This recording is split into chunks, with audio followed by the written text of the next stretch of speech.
Okay. I hope he's okay. Let's do 1, 2, 3, 4. Is that better? Or higher still? Higher? Yeah.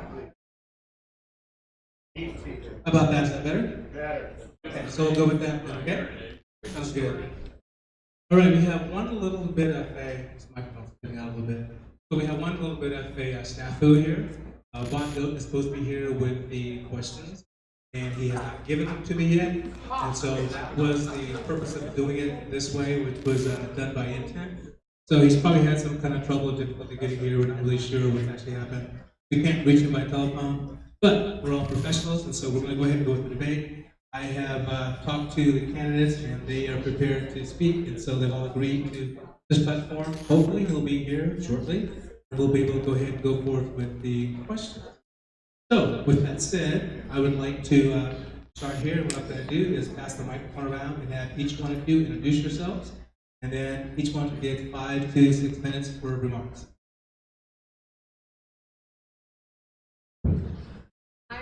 Thank you. You know, Want me it's to very, stand up? it's very distorted. Sound is very distorted. Can everybody hear me if I just talk to this one? Yes. Okay. Yes. We'll do that. Okay. Thank you for coming this evening. I'm Pat Garahan. I'm one of the 3 candidates for sheriff for Calaveras County. I've lived in the county for 26 years. My wife and I raised our children here. They've come, 2 of them have come back, and now they're raising some of the grandkids here. I'm invested in this county here. I'm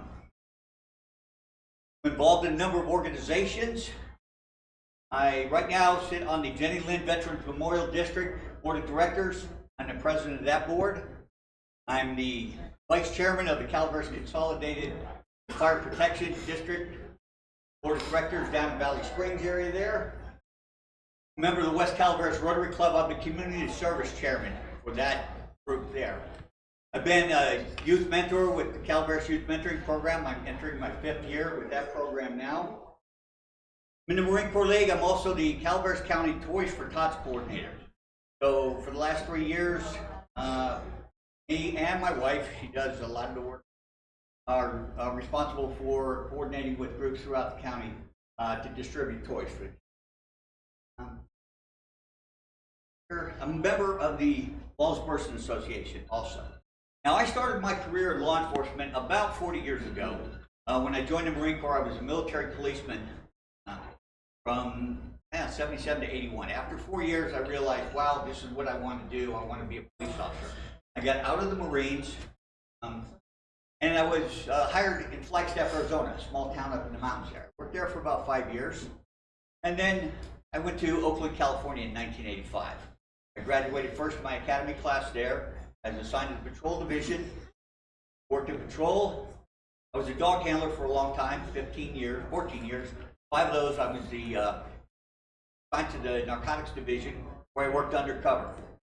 And after I left narcotics, I went back and I ran the canine unit for 5 years. Promoted to sergeant, I was fortunate enough to go back to the patrol division. And I'm one of those guys, I like working the midnight shift, so that's where I went. I worked East Oakland for about 3.5 years. Then I was promoted to lieutenant and acting captain. Fortunate enough again to stay on patrol in East Oakland. On the night shift, when I was the watch commander, I was the senior person on duty for the city of Oakland for about 400,000 people. All police activities, I was responsible. I retired from the police department, and then I got a job working for the Department of Defense as a contractor, and I deployed to Afghanistan as a subject matter expert, police expert, advisor for Marine Infantry Battalion. So I deployed to Afghanistan in 2009, 2010. I came back, worked for 2 years at their combat training center, training Marines before going into combat. And then in 2013, I went back to Afghanistan with another infantry battalion again, subject matter expert. While I was still working, I went to college. I have an associate's degree in criminal justice. I've got a bachelor's degree in criminal justice. I also have a master's degree in criminology. So I know not only how to do the job, but why people commit crime, victimology, a lot of that background. I taught at Delta College. And right now, I'm the police science teacher at Calaveras High School. I've been doing that last year and then this year. So why do I want to be sheriff? I can make a difference. I had a lot of support when I ran last time. That support has even increased. I bring a lot of experience, expertise, education to the position. I have concepts and ideas to move forward, whether it be neighborhood watch, functional neighborhood watch, through community policing, how to increase our personnel, how to remain or increase retention so that the people that do come to work here don't leave after a couple of years, they stay. And that's where my leadership skills come into play. Everything starts at the top of an organization. That's where the tone is set, and that's what I'll do is set that tone, and it'll go from there.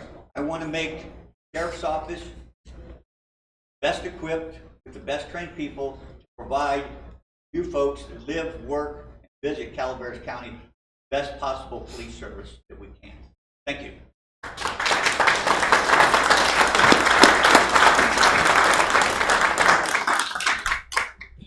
Good evening, I'm Rick DiBasilio, I'm your sheriff. I'm going to kind of move around because I see these posts are kind of blocking a lot of people that can't see.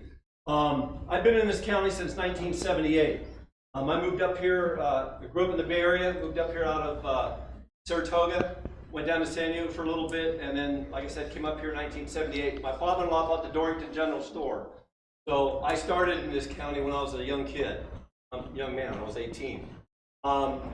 I've worked throughout the county. I worked in the logging industry up here. I've worked in the trucking industry. I worked right here in Arnold for Ebbets Pass Gas for about 5 years. I've been very involved in the community. While living up here, I was involved in getting the Emerson Courtright Field program. I worked with the Emerson family and Mr. Courtright to get that ballpark in White Pines put together. We started playing ball out there. I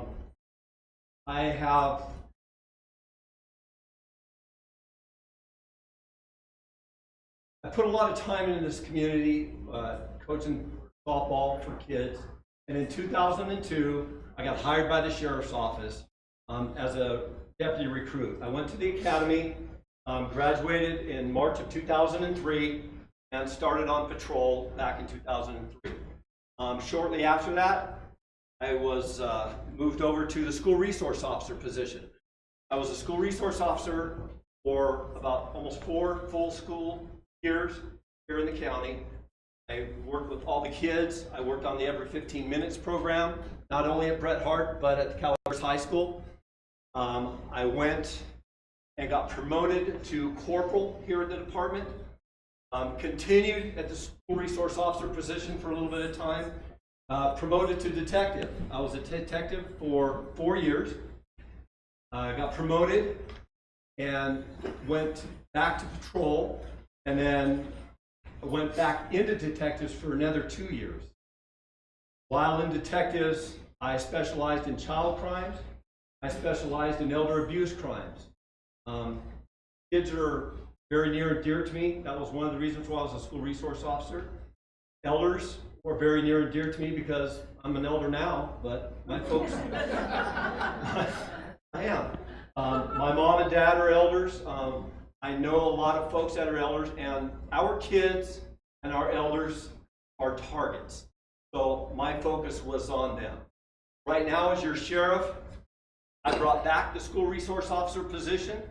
I'm in the process of putting another school resource officer position in to work this side of the county specifically, so that we have one for either side of the county. I also am working on getting a sexual assault investigator for sexual assault cases. I'm also trying to put a elder abuse investigator in the program right now. We're a little bit short-staffed, like Mr. Carahan said. A lot of people know that. I have a plan in place. We've been getting better. I've got 4 people in the academy right now.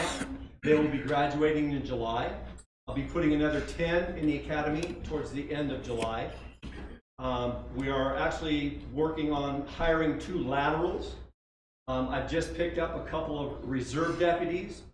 So the process to make our community, and it is our community because I live here too. I have a daughter, still goes to school down at Calaveras High. So my goal is to keep our community safe. And in the past 2 years that I have been your sheriff, and I can say that I am the only candidate up here that has been your sheriff and that is your sheriff. I have been going after our community problems, and I believe very well. The marijuana issue is a big topic in this county, and if you read Facebook or you read the newspaper, you will see my pretty face out there because I am a working sheriff. I don't sit behind the desk. I get out there and I work side by side with my guys. Yesterday, I was actually out. We did a 20-mile bike ride because I'm still on the bike team. I'm still on the SWAT team. I'm in shape because I believe that you lead by example. If you guys didn't know, here in your neck of the woods, Mr. Jimmy Blake Terry, we have him now in custody. I was part of getting him in custody because I showed up early for briefing that particular morning at about 5:30, was talking to my guys. Dispatch called us, said that Jackson PD had confirmation that Jimmy Terry was over there at Best Western in Jackson. I formulated a team together of my detectives that were coming into work. We went over there, got a search warrant, and actually before we actually were able to serve the search warrant, he walked outside to have a cigarette and we took him down. So my deputies, your deputies, this department right now is doing a damn fine job to keep you people safe, and we are working to make it safer, and we will continue to do that. And I'm looking for your vote in June.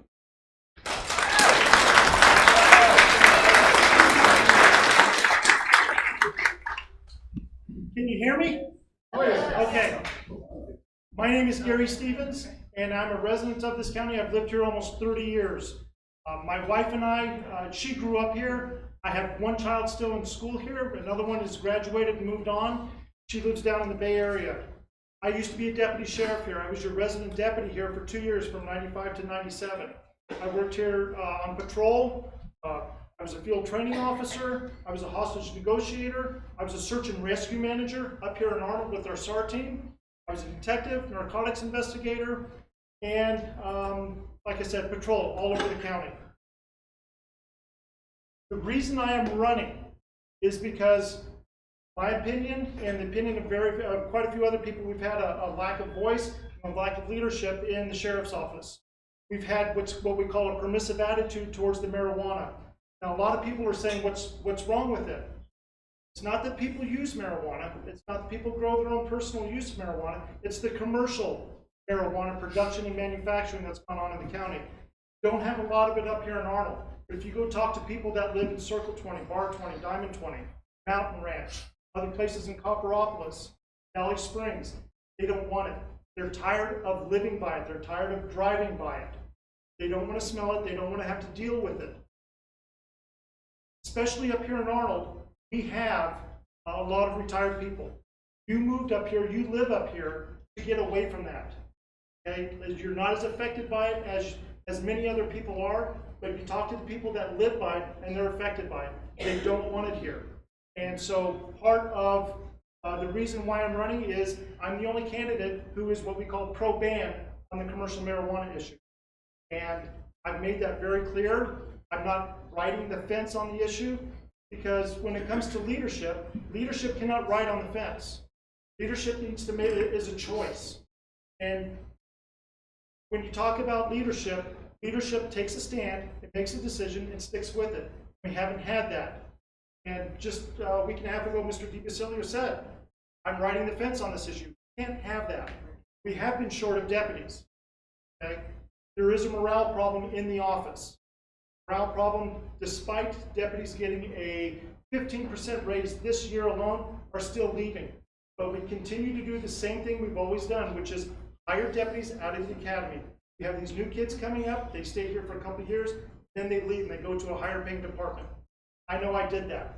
I worked here for almost, for 13 years. I got tired of working all the overtime. I got tired of not having days off and making what I was making.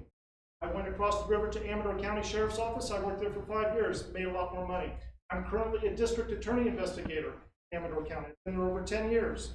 I work with the law. I work within the law and how the law applies to our everyday lives and how it affects our communities and how it affects our quality of life. Because that's something that we seem to be losing is our quality of life here in Calaveras County. Like I said, you're not as affected by it as much as a lot of other people are, but if you take a drive through Mountain Ranch, through the Burn area, you'll see lots and lots of hoop houses. And like I said, people are tired of that. Not to mention the environmental damage that we're facing. So when I say I'm running for sheriff, I'm running because I can make a difference. I've been doing it my whole career. I've been in law enforcement since my entire adult life. Went to community college. I got 3 two-year degrees in law enforcement. I went through the police academy. I'm a graduate of the United States Border Patrol Academy. I was assigned to the Chula Vista Station in San Diego sector down on the border. I left the Border Patrol, and that's when I came to Calaveras County. I'm the only person standing before you that has worked here and somewhere else. I bring that unique experience and expertise to this office. I've worked under 5 different sheriffs from 1990 to 2008 when I left Amador Sheriff's Office and went to Amador District Attorney's Office. Some of the things that we should be doing, we should be investing in our employees, not investing in the employees. We hire them, we pay them, we give them training, and we send them out to go do their job. But we're not investing in them to have them invest back in the county. There's lots of things that can be done to retain deputies, correctional officers, and whatnot. Not always about the money. Morale is low in the department. And like I said, people are still leaving. I look to change that. I look to make this office a destination department for people to come work. When we look at other agencies, people are lining up because they want to work there. We need to make that, this county, we need to make that the goal. People need to want to come to work here. They need to want to live here. So many times hire people that don't live here. They come from outside the county. The rest of their family is in Lodi, Sacramento, Rancho Cordova. And what do? A couple of years, they leave. And it's not to say that there are not good programs within the office. There are some very good programs. Recruit and retain locals here. There's a cadet program and an explorer program. The problem is it's a very small pool. Not enough to fill the deputies, the positions that are here. So we obviously have to go outside and recruit. We need to invest in the people that are here and have them invest back in the county and back in the department itself. They need a reason to stay here. We need to find people that want to work here and they want to live here. Find laterals and people that have been working 5, 7 years that are raising little kids that want to come to this county. They want to work here and raise their kids in a rural environment. Because just like you, they don't want to live in the city. They come up here for the peace of mind, quality of life, and the quiet. And when we talk about things like that, I'm going to pose this question to you. 2 questions. One is, you feel safer today than you did 2 years ago? The other question is, what if somebody threatened to take away right now your quality of life where you live every day? Walk out on the deck, have a glass of wine, whatever. What if somebody threatened to take it away from you? That's what's happening in other areas of the county. We're tired of it. And we haven't had aggressive enforcement. We haven't had involvement with the federal government come and do some of these things to help us. Other agencies are. Other counties have declared a state of emergency because of just the marijuana issue. We haven't yet. We've had a permissive attitude towards commercial marijuana, and I'm the voice that's telling you, get rid of it, and stop it, and get it out of our county. I'm that person. Thank you.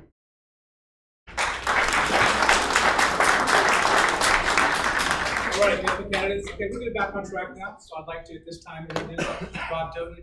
He had a family emergency, actually an ongoing family emergency, so we're blessed to have him considering his family situation. So when we get set up, we're going to ask the candidates our original question. Ready to go.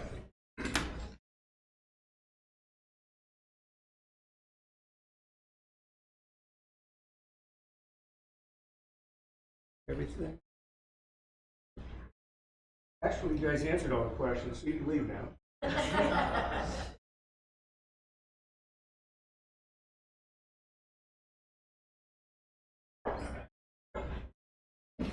Anything we can do to help you? Relax. I am relaxed. You're an electrician? I was talking to myself. Oh, okay. Power on.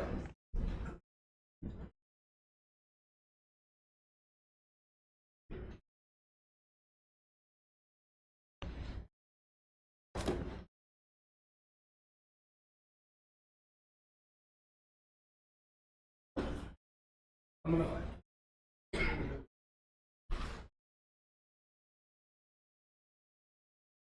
This will take moments, folks. Everything's ready to connect. It's just a projector now.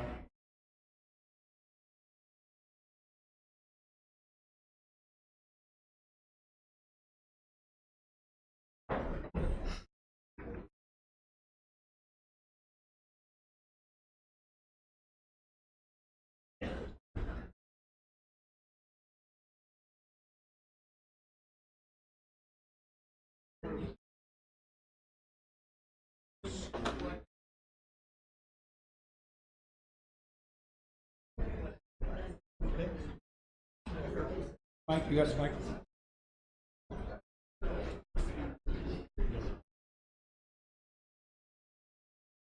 This one doesn't work very well. Yeah, this one works the best, I think. You get your place right here. Goes there. Nancy, can we have some volume, please? Very good. Hey, folks, thanks a lot. I'm so sorry that you had to wait. I appreciate it. They taught me in the Navy to say no excuse, sir. So I'll just say a little family issue really slowed me down walking out the door. Good thing is, we're very well prepared. We've put a lot of work into making this a terrific event for you. And I want to, first of all, say thanks for coming. Second, I want to acknowledge our special guests who might be here. The sheriff candidates have introduced themselves. Our supervisor candidates, Rita, around for everybody, Mike, and Edward. All right. Ed Langen, Mike Calaveras, Rita Calloway. Are there any other candidates for office other than sheriff or District 3 supervisor that are here tonight? What are you running for, Bertha? Communities. First Tim. Communities running for assessor's office. Very good. Thank you for coming. You got a great start. Thank you. Thank you, Mark. Thank you, everybody, for putting that work. It'll speed us through several questions from the candidates. I'll explain the format, how we got the questions, and more in just a moment. But I'd like to ask that you all join me in something kind of special. The United States is one of the few places in the world where people actually make a difference.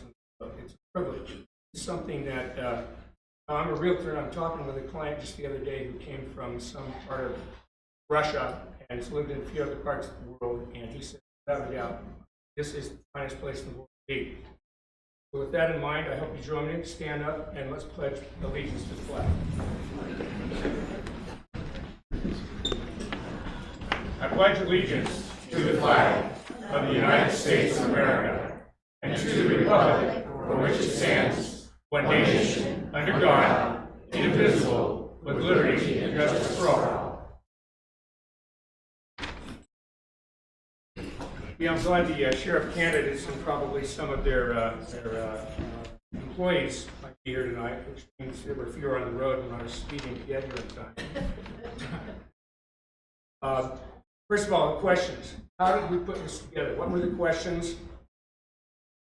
They were first submitted by the voters. We ran for 5 days an ad in the country.net that voters could send questions to a special email address called wevote@cometoarnold.com. No one has seen those questions except me, and every one of them has been printed. I have them here, and they will be posted before this event is over. The idea of avoiding any kind of bias, somebody would say my question got thrown out or whatever, but we can't answer them all. No way to do that in one night. So we had to go through them and see which ones were the most popular, most commonly asked. I was pleased to see there were no disparaging ones about an individual candidate. That was great. So all we had to do was figure out where the majority of thought was. We had a number of questions come in after the fact, after the cutoff. They came in on April 2nd and a few today. And while we didn't include those, because we had to have a cutoff and follow our own rules, at the same time, they tended to align with the same subject matter on key issues. That said, total disclosure, total visibility, all the questions will be posted. The ones that will be used tonight were extracted from that, and we added some explanation in a couple cases. As far as tonight's format, introductions, questions, 2 minutes answers for each, and then finally a closing statement. Chances are on the sheriff's side, a lot of it's already been done.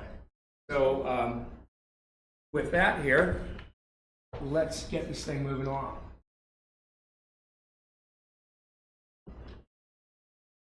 Format, candidates. This is a image of the entire county, and the questions that we've gone through here, I'm going to let Mark take over now. Our moderator, Mark Luster. Mark is Media Relations Manager for Sierra Pacific Industries. We picked Mark because A, Mother Teresa wasn't available,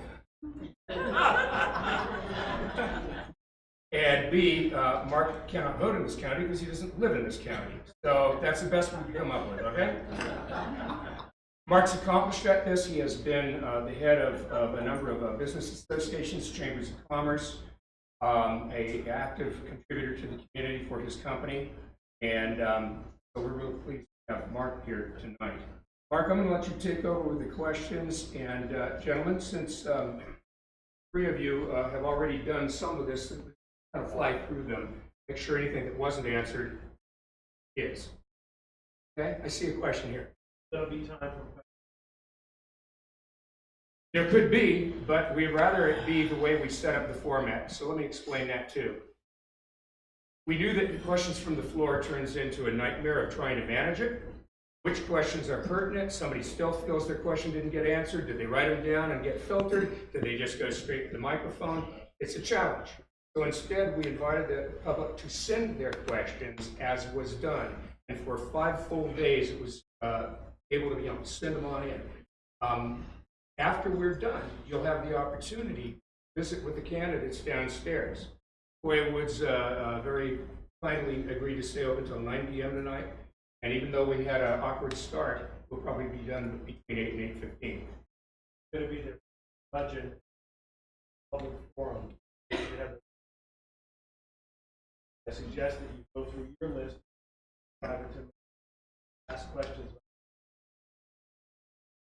May not have had time to look, or maybe formulate your questions. It's a public forum.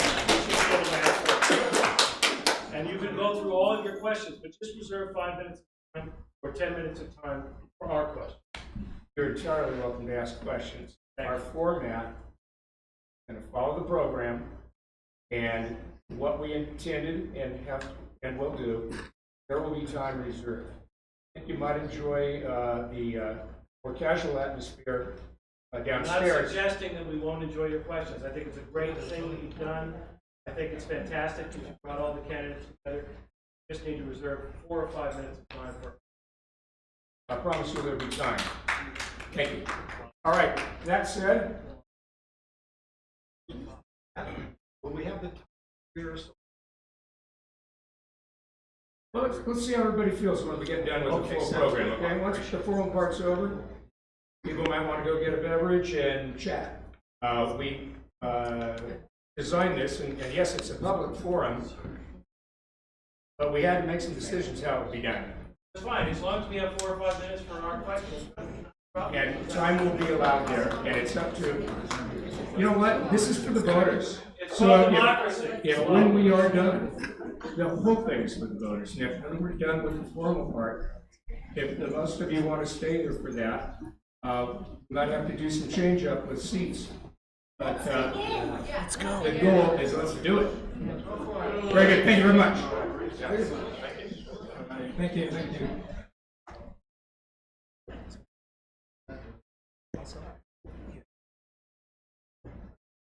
2 minutes per. Okay, so the questions will have 2 minutes per question.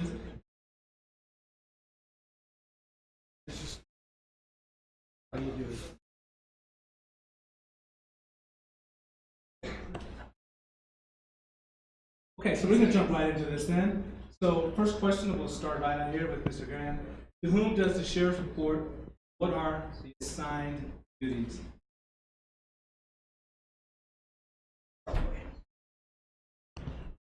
Okay, the sheriff boss, just like the other 57 sheriffs, reports to the Attorney General of the state of California. Technically, I guess you could, the way it's set up legally.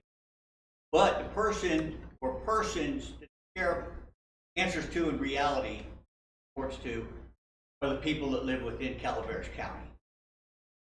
There. What are the assigned duties?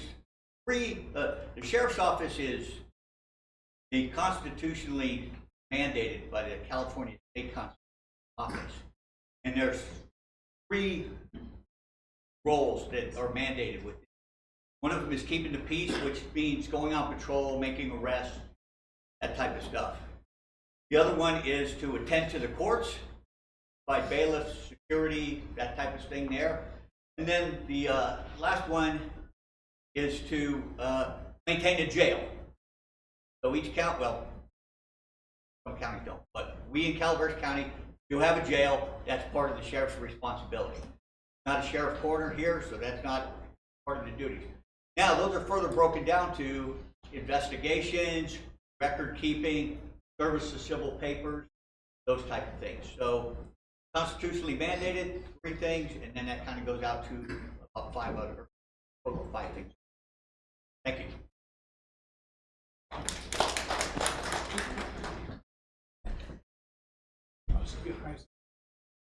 That's fine. Sheriff reports to the people. You people are the ones that vote us into that position, so we're responsible to you. That's who we report to. It's just that simple, plain and simple. As far as what my job duties are, maintain the jail, keep the peace, serve subpoenas, and go on blank. Catch the bad guys. That's the bad guys. Well, that's keeping the peace. Keeping the peace. The main duties are to maintain the jail and to keep the peace, serve subpoenas, and to respond to calls for service. The job of the sheriff is actually a simple one in the sense that it's I don't know how to say it. It's control. We have certain parameters that we have to respond to, certain things that we have to do. Part of it is the investigations. Part of it is, I could ramble on for 2 minutes. It's the job of the sheriff is to keep the people. The job of the sheriff is to maintain the jail, keep the bad guys in custody. The one thing that the sheriff doesn't do that I hear a lot of people saying is we don't make the laws. You folks as voters make the laws, and I have to enforce those. The legislature makes the laws, I enforce those laws. There's a misconception out there that we enforce federal law. We don't. That's not our job. We are under the guise of the federal government, but we don't enforce federal law. We enforce what you folks put in place, and we enforce what the California Constitution is there for, and what the legislature. That's the job of. Mr. Stevens.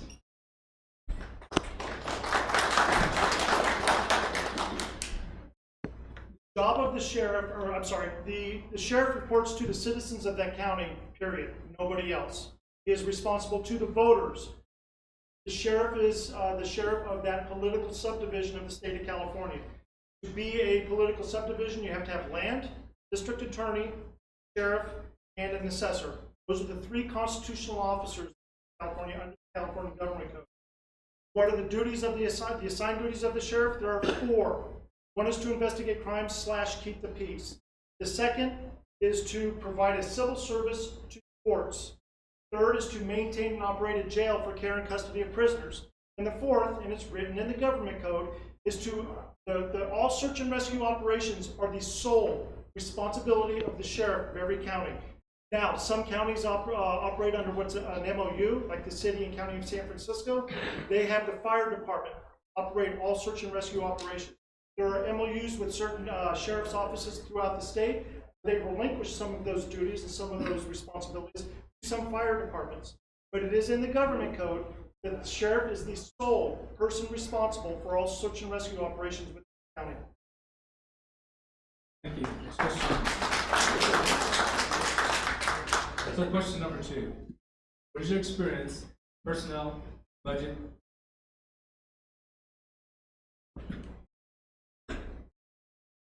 Well, a lot of folks don't know is that I ran the hazardous waste business, and I was in the hazardous waste business for many years prior to becoming the sheriff of this county, working in the sheriff's office. I managed and maintained different contracts with government agencies. I ran over 100 people and ran budgets for these multi-million-dollar jobs and doing hazardous waste cleanups. I had to deal with OSHA and the EPA and a lot of other entities involved with that. As far as within the sheriff's office, I was a DSA president for almost 9 years. When you go back to 2006, 7 and 8, and then when 8 we had the crash, I was a DSA president, Deputy Sheriff's Association president. So I was very involved in the budget process because we were having layoffs. We were having to decide who would get laid off, who would get pink slips, and how things were going at that point. So I was involved in the sheriff's budget back in 2006, 7, and 8. Since I've been your sheriff, I'm now going into my 3rd budget cycle for the sheriff's office. So I run the sheriff's office, and I have a team of, I have a budget analyst, and I have 2 captains with multiple years of experience within our sheriff's office to put this budget together. They are my partners. I have the final say as your sheriff, but I work with the team to keep our budget together. Thank you.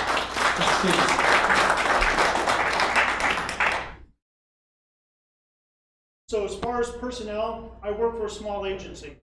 And one of my duties is I normally incorporate into what I do is I do background investigation. I look for the right people for the right job, because if they're not a good fit, we don't want that person in our agency. So many times we've had people, not just here when I work here for Calaveras, when I work for Amarillo Sheriff's Office, but we hire people that are not the right person for the right job. And there's certain philosophy to, you beggars can't be choosers, because we try to hire, as best we can. But there are too many people that are being hired that they quit, they move, they don't stay here. So I look for, when I work with my office, our personnel, I look for the right person for the right job.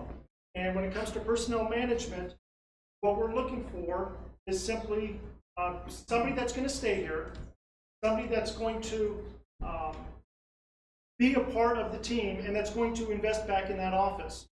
The sheriff had mentioned that he goes out with the guys and he participates in the arrests. That's a liability, not only to the office but to the county. Because if he sees somebody violate policy, he's the sole determining factor in discipline. And he should not be out there doing that, because, like I said, if they violate policy, somebody makes a complaint, the office is going to conduct an internal affairs investigation, and he is the deciding factor. And if he puts himself in that position, he's one of the witnesses, he can't be the deciding factor. Almost done? 30 seconds. Thank you. So that puts himself in a position of liability, because now that person who files the complaint against the office can have a legitimate claim against the county. And it puts the office in a very bad light. As far as budget management, I work with small and tight budgets every day in my work. Buying equipment, spending money, overtime, and whatnot. Going to court, spending money on court processes for different... Are we over? Time. Time. Thank you. Question number 3. Other than candidates. Sorry. Go back.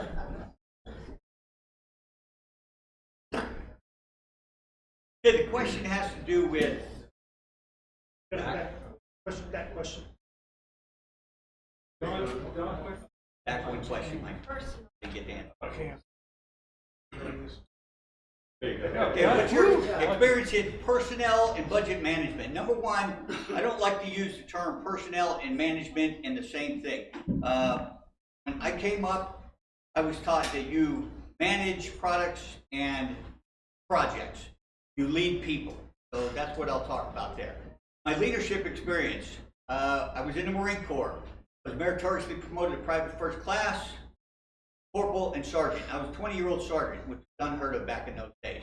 I was responsible for a squad of Marines at an early age, 24/7. Everything those Marines did, I had to answer for, whether they did good or they did bad. When I became a police officer, I became the officer in charge of our canine unit. That was a job that was traditionally held by a sergeant, but because of my skill and leadership abilities, I was placed there. For a period of 5 years, I managed that budget. We expanded from 6 dogs when I started to 18. So we increased there. Not only worked with money, people, but dogs there. I sat on the Oakland Police Officers Association board. I was on the board of directors for 7 years, involved in negotiations with the city for salary, benefits, those type of things. When I was a sergeant at OPD, I was in charge of those officers that I worked with out there. And everything they did, I was answerable for, accountable.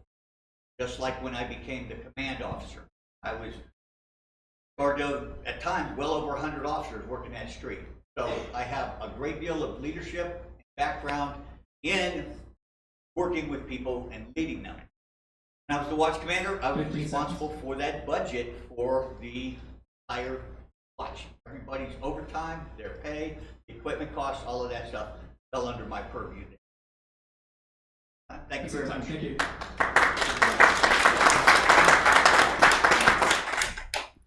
Okay, now question number 3. So, other than cannabis, what do you see as the biggest challenges to carrying out your job? I do ask that the candidates make sure you stay on topic and try not to deviate, please. Obviously, one of the biggest challenges we have in this county is personnel, staffing of personnel. Like I said earlier, we keep hiring young kids. I call them kids. We hire these young kids right out of the academy. They come here, they do a couple years, they go somewhere else that's higher paying. So I talked about, we invest in them. We hire them, we train them. But what kind of investment are they making into this county? They're not staying here. We need people that are going to stay here, that are going to raise their kids here. They're not going to come here if the county is in constant turmoil. They're not going to come here if they don't have a decent salary or benefit package. Right now, the sheriff's office, the deputies are getting a 15% raise this year alone. Yet deputies, experienced deputies, are still leaving. That's an issue. And I have people in the department that talk to me and tell me morale is low. So that's probably one of the biggest challenges is salary and benefits and keeping people here, recruitment and retention. I do have a recruitment and retention plan. I have quite a few ideas, things that are done in other jurisdictions that are not being done here. Most of the employees, the administration, this is the only place where they've worked. Okay? I have not only worked here, I've worked in another jurisdiction. I've worked for 2 other agencies. Like I said, I've always lived here. So I have that outside the county, outside that box thinking. I bring that expertise and that experience to this job. And that is the biggest challenge. We need to keep people. I know how to do that because I know what type of programs to bring in. I can help the Deputy Sheriff's Association better their bargaining position when it comes to negotiations. I too have sat as the president of our association. I've been involved in our negotiations. We did one thing and we had the county come to us and say, what do you want? And we got what we wanted because of something that we did. Bettered our bargaining position. That's something that the employees in the sheriff's office need to learn how to do, but they don't know how. I can show them how to do that. Thank you.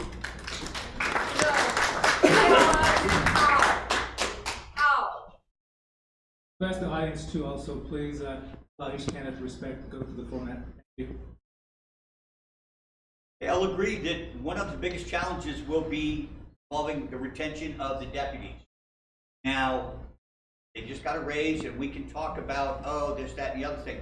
But what the next step would entail, once I'm elected sheriff, is to determine exactly why people are leaving. We can make all these guesses now or whatever, but If it's because of low morale, why do they have low morale? If it is still pay issues, why? If it's equipment issues, why? And then once we've clearly defined what those issues are that's keeping those people leave, then we can work on solutions to that. Now the other thing that I think, and that involves leadership. I'll beat that to death tonight. The other thing that I think is a challenge is the rising crime rate. Violent crime is going up, property crimes were going down, now they're increasing again. We've got to get ahead of that. We can't rest on laurels. Again, determine, use crime analysis. Why is crime going up? And then define solutions for it. That's where community policing comes in. Those real programs, they're not just something I've read about, they're things that I've worked before. I know they're successful. You have community buy-in.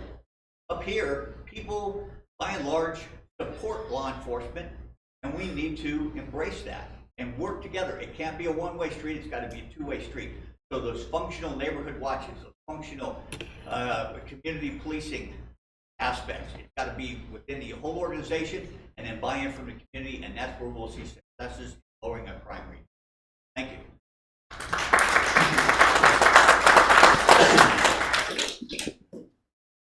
Well, the biggest challenge is keeping you folks safe. That's my priority, that's my #1 job. And the way we're going to do that, and the way I've been doing that, is to hire more deputies. Morale is not an issue in my department. Please ask a deputy how the morale is in my department. Don't listen to the rumors. Please ask somebody inside the department. I'm in the process of, again, bringing a new SRO on, bringing on a sexual assault investigator, bringing on an elder abuse investigator. So those are the challenges, is getting the county to allow me to put those positions back in place to keep you folks safe.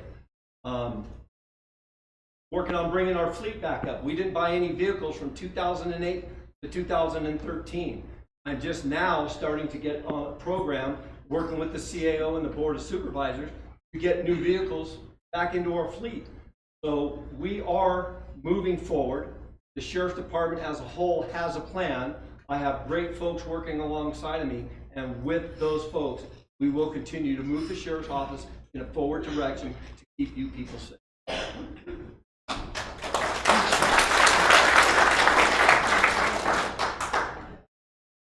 Okay, next question. County trains many cadets only to see them move to other counties for higher pay. I'm sorry to hit on this a little bit. How would you change that? Yeah. Okay. Right, we've all talked about this, honestly. Did not see the questions ahead of time. How would you change that? The thing that I've been talking about all along, leadership, it starts at the top. People will work for an organization, they want pay, they just got a raise. I had a couple of deputies tell me not too long ago, hey, we make good money here, and we just got a raise. So that sort of takes some of the steam out of the argument that they're not getting paid enough. So what we need to do is set that tone at the top where that you're not out shoulder to shoulder with them. The sheriff should be the strategic planner. What are we going to do? And then have that confidence in the people that he works with to allow them to have that authority delegated to them to go out and do their job. Provide them with the best training, the best equipment possible. They can go out and do their job.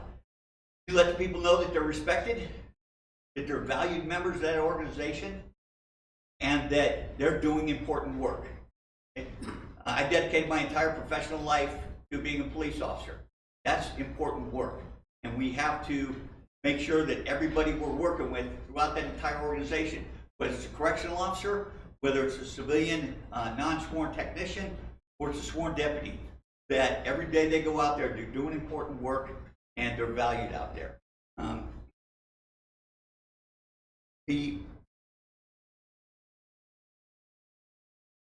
Get buy-in from those folks. One of the things I would do is start with every person that works for the sheriff's office, sit down with them and get feedback from them. Because I'm not going to know everything, even though I think I might. Start with the newest deputy. What do you like here? What do you don't like here? The other thing is, Calaveras County, we all live here because it's a great place to live. You can hunt, fish, ski, water ski, all that other stuff. You want to keep those people here to enjoy that quality of life. Thank you.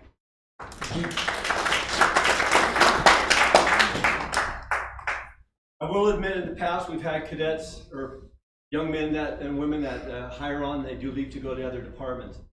What we're doing right now is we're focusing currently on hiring people that live within the county. 4 people that I spoke about earlier that are now in the academy, they are all local kids that grew up in this county. So they have a commitment to this right now. They don't want to go somewhere else. They want to work here. So that program and that process is already in place. We're also, the board, they did get a raise, so that helps. We have talked about this so much. I got to go back to the morale. I keep hearing that the morale is low. Please talk to the deputies. Our morale is not low. The folks that are coming to this community know that there is so many things in this community to grow up and do. I grew up in this community. I raised my kids in this community. So there's all kinds of things for them to do. It's a matter of working with HR, human resources, which we're doing. We're advertising the county as a whole to get people attracted to come to the community. That's what's going to bring people. I have laterals that we are now working on bringing to the community, to the department, because they want to come to this community. So it's selling the county. The county doesn't have the infrastructure like Jackson and some of these other places, but we're getting better. You have 30 seconds. Oh, I got 30 seconds. Again, it's building the county as a whole so that it attracts these people to come in. And we're doing that. We've been working with HR, human resources, to put out a new flyer. We have a lot of other things in the works to attract people to this county. Again, we're going after the local. Our local kids are our best bet. They want to be in the county.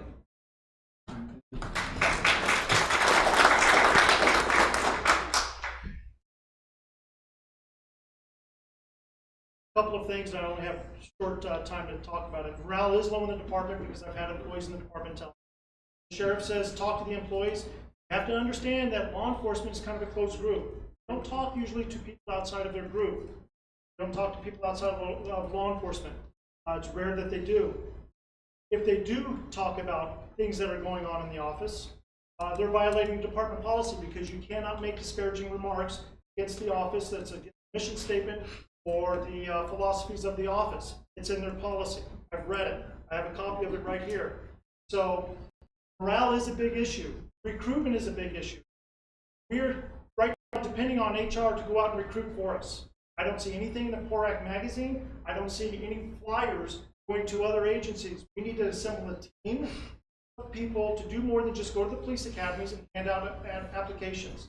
If it means hiring an advertising firm to promote the county, that's great. GABA, all right? I came to the GABA dinner, a month and a half ago, and Bob Dogan was promoting, he had it on a slideshow about this Greater Arnold in this county being like ranked 14th or 13th in the nation to live. That's Arnold, and that's great. We need to make the rest of the county the same way. I was at a chili cook-off in Copperopolis, and I had a deputy from Contra Costa County come up to me. He says, I got a couple little kids, one that's graduated. I would love to work here in Calaveras County. I'm on a different retirement system in Contra Costa. I can retire there and come to work here. I want to come work here, but I don't want to right now because of all of the troubles that Calaveras County is having. That's part of the issue, is people don't want to come here. They don't want to move here. Businesses don't want to come here. We're lacking because we're not promoting the county enough. That's one thing that we need to do is to, that's one thing we need to do is not only promote the office, promote the county. We have to make people want to come here and live and work here. Perfect. Thank you.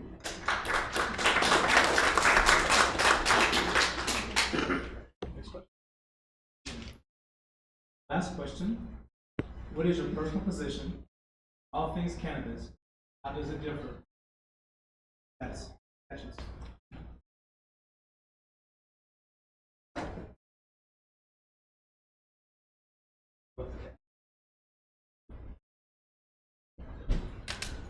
Again, what I'm going to go back to is that the sheriff does not make the laws. You people enforce the laws. If you go back to 2016, when I first came into play, actually let's go back before that.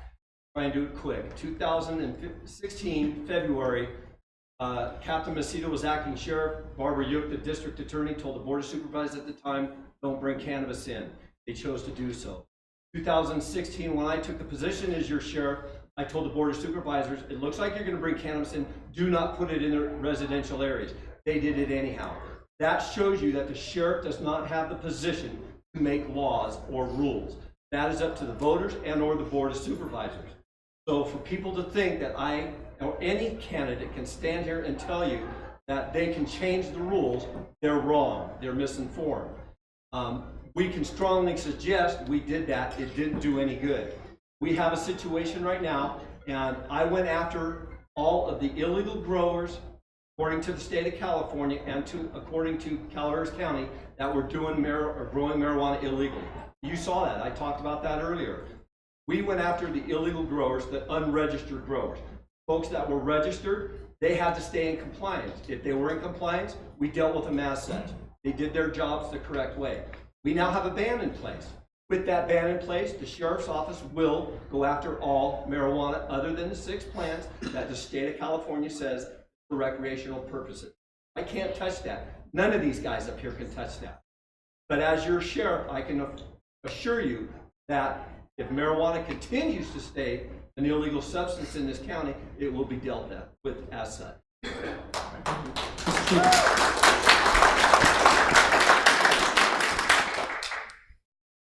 Again, I'm the only one who is pro-ban on the commercial marijuana aspect. That's an issue that's been facing our county. Last September, I wrote an op-ed that was published in the Pine Tree and in the Valley Springs News. I outlined very different, there's several different aspects that hadn't been brought up by anybody in the county yet. Some of them were the environmental impacts. Some of them were personal protection equipment for the deputies and for the staff that's going out and dealing with these grows. I have been a cop for too long. I've worked narcotics in 2 different counties, and I've seen nothing benefit from commercial marijuana. I have seen people that have AIDS wasting syndrome, cancer, and other serious illnesses that have benefited from using marijuana. But every time you smoke it, and I don't want to get into the medical aspects about this all night, but when you smoke it, you inhale carcinogen. For somebody that's terminal, I'm the last person that wants to see someone suffer. But the point being, this is not about people using marijuana. It's not about people growing 6 plants. It's about the commercial marijuana. The money issue has been overinflated and it's been misleading. This county is not hurting for money. This county is not dependent upon Measure C money, like you hear from several people. The county administrative offices mid-year report showing we are going to be $9 million in surplus after giving raises, after buying ergonomically correct furniture, and that's because the TOTs, the teeter funds, and sales taxes are up. And make no mistake, a lot of the marijuana that's being grown here is not being sold here.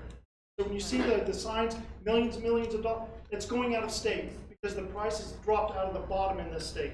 Right? They're getting $500 to maybe $800-900 a pound. Back east, they're getting $4,000 a pound. That's why it's being shipped out of state. Quick question, how much sales tax are we losing on that product going out of the state? The urgency ordinance that was... Huh?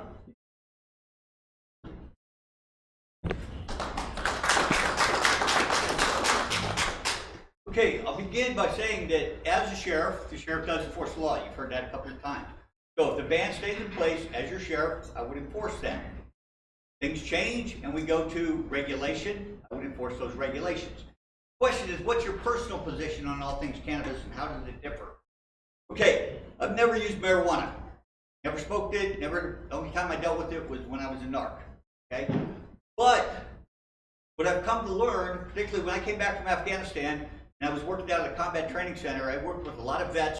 They were no longer in the military, but they were combat veterans. They suffered from various maladies. Many of them, I got stories over and over again of, well, I was a zombie. The VA had me on 10 pills, so on and so forth. I've got a recommendation. I use, doesn't have to be smoked all the time, it can be smoked, but edibles or CBD topical. And now my wife's not afraid of me anymore. My kids are back in love with me, so on and so forth. So I think that I personally believe that there is medical value to it. And if you say you support veterans and you don't believe in the medical value of it, then I would say go ahead and do some research and revisit that. Now, does that differ from the current statute? No. Okay, it's medically legal in the state of California, just as it is for recreational use. I guess I'm at odds with recreational use because I don't use it recreationally. It depends on who you talk to as far as the money coming in. Like every person you talk to, you get a different story. What I would be concerned about is Measure C. You have that money and it's sitting there now, but if the ban stays in place, that's not a renewable revenue stream. So that over the next couple of years, when that $8 or $9 million is up, not going to be replaced by the teeter or 443 or any of that stuff there. So that's something to think about there. I think I've touched on it as far as my personal feelings and professional feelings. Thank you very much.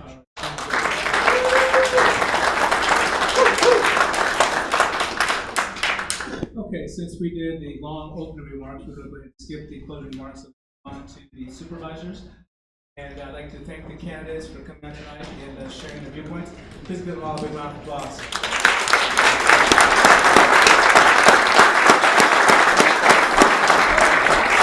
So we're going to take a couple minutes. We'll do some musical chairs here. Have the supervisors come up. So we're going to take like 4 or 5 minutes or so. We'll break it. We'll go up and get in a minute. Gary, you did a real good job.